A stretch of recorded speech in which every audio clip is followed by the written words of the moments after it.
Office टिफिनच्या दुसऱ्या सिरीजमध्ये आपण आहोत आणि आज बनवते मी वांग बटाट्याची सुकी भाजी.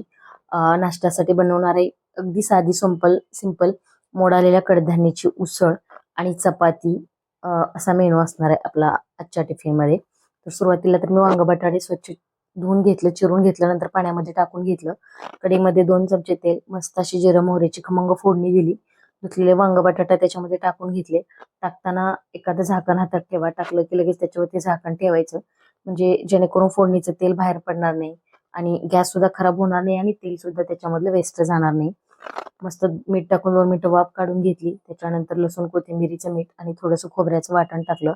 ते पण मिक्स करून घेतलं. त्याच्यानंतर आपलं घरगुती काळं तिखट आणि अर्धा चमचा धना पावडर घातली. व्यवस्थित मिक्स करून घेतलं. मीठ टाकल्यामुळे वांग तर शिजले, पण बटाटा थोडासा कच्चा आहे.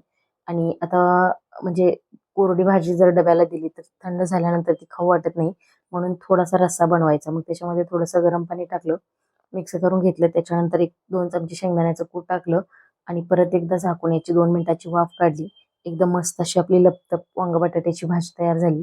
चपात्या सुद्धा मी लगेच बनवून घेतल्या आणि लगेच टिफिन सुद्धा. तर हे बघा, मस्त अशी वांग बटाट्याची भाजी, सलाड, चपाती, मोड आलेल्या कडधान्याची अगदी साधी सोपी उसळ आणि सोबत लिंबू असा आजचा ऑफिसचा टिफिन आहे. तुम्हाला जरी टिफिन सिरीज कंटिन्यू करायची असेल तर आपल्या चॅनलला नक्की फॉलो करा. धन्यवाद.